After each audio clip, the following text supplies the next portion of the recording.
Welcome to the Free from Wall Street podcast, where we share how we have done over $200 million in real estate deals to create, preserve, and pass on generational wealth without the roller coaster ride of the stock market. If you're ready to start investing with purpose, visit freefromwallstreet.com. But for now, let's dive into this episode. Welcome back to the Free from Wall Street podcast. My name is Stephen Libman, and I am your host. Chilling in the sun porch today because my office is getting painted. If you've been following me on social media, you know that my wife has hashtagged every podcast that I do with "take down the wallpaper," and we finally have. But that means that I'm displaced from my office just for a couple of days, so I'm coming to you live from kind of the covered porch area, which is great because it's beautiful weather out. So today what I want to talk to you guys about is, if you do know, that we are doing a senior housing complex, which means assisted living and memory care, as our next deal. If you're in the Investor Club, you already know this. If you're not, go get signed up. We can talk to you more about it.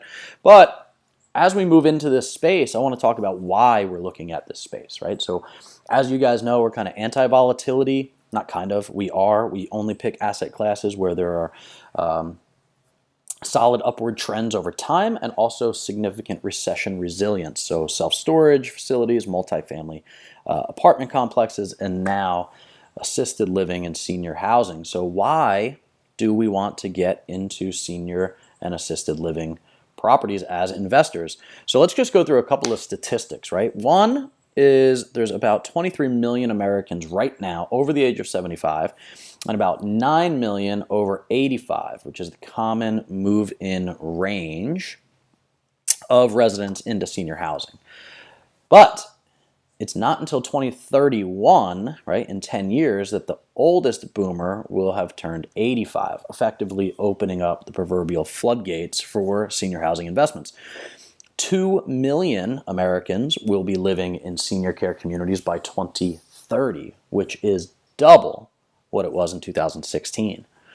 By 2050, it's estimated that over a fifth of the population in the United States will be 65 or older, compared to only 15% today. So, obviously a significant move into an aging population. Right now, there's 10,000 baby boomers a day that are retiring, which is a huge number, right? So we have significant runway here. So we think that senior housing and assisted living facilities comprise one of the very best risk-adjusted opportunities in commercial real estate and basically just general domestic investment. Life expectancies have risen. So the average was 49 years life expectancy in 1955, over 72 today.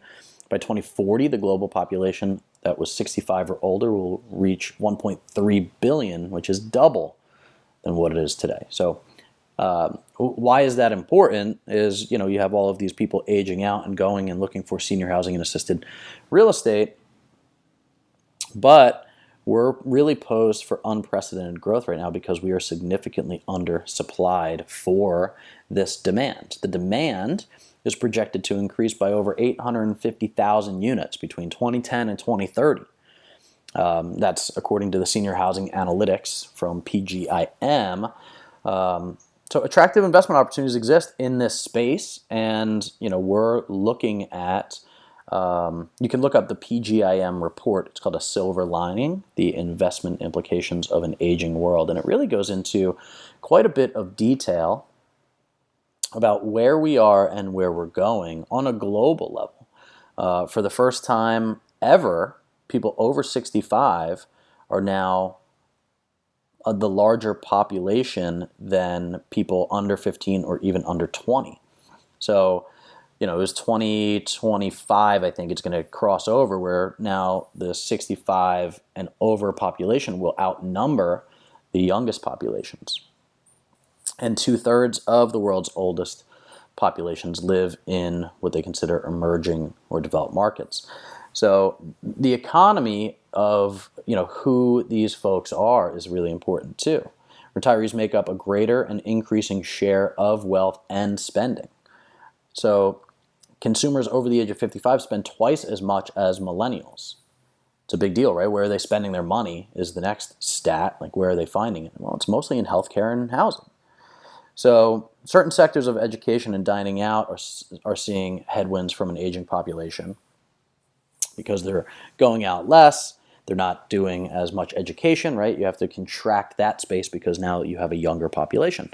So the share of total annual spending on higher education is estimated to decrease by 13%, and $90 billion of reduced annual spending in this area will be a direct result of the aging population. Similarly, the restaurant industry's share of overall consumption will decline over the next 50 years, which means $75 billion in annual consumer spending by the aging population. This is taken right from that PGIM report that I was talking about, silver lining. If you don't want to look it up, just email us, reach out to us, and we'll send you this, this report. It's extremely informative. So it says older consumers spend money in different ways. Where are they spending money? Nursing homes, hospitals, physician services, in-home health, medicine, and drugs, right? That's all growing. Percentage point difference between 2014 and today, you have an 11-point growth in nursing homes, a 6-point growth in hospitals, 3-point growth in home services, 2.3% growth in medicine and drugs, all the way down to a negative 2.6% growth in restaurants and education, like we just talked about.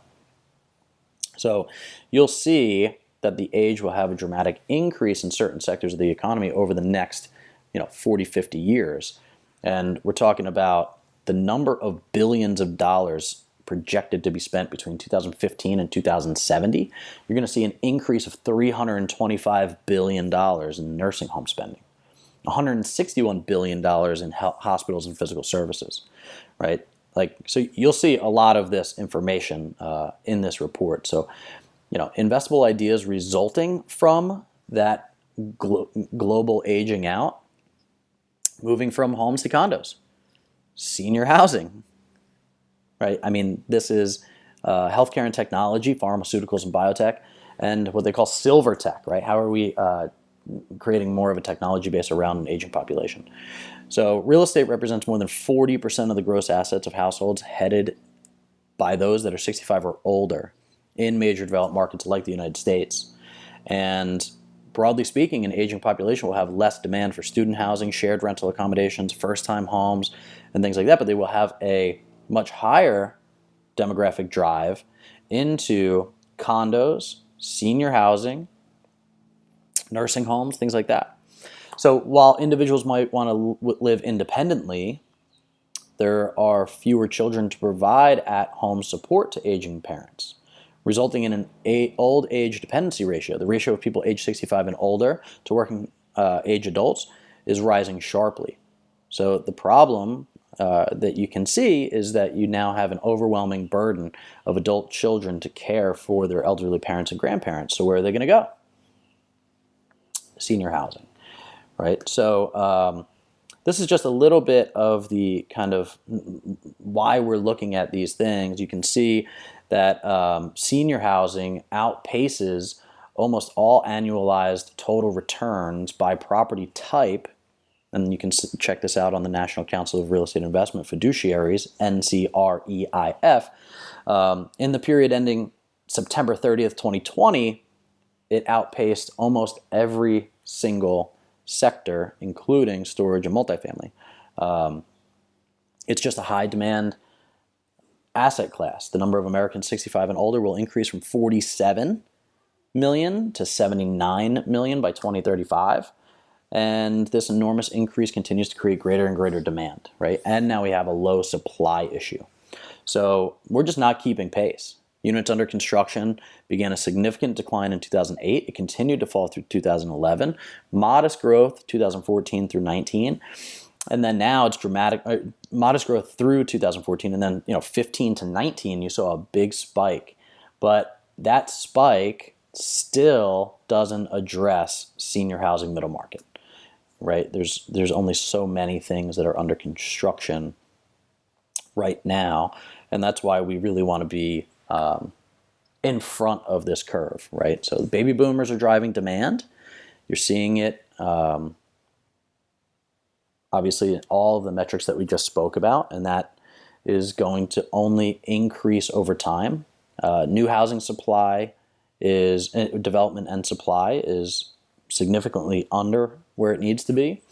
And if you look at kind of where residential property types in 2020 sit on a scale from terrible to excellent, you have single family, moderate and workforce housing as probably the best prospect for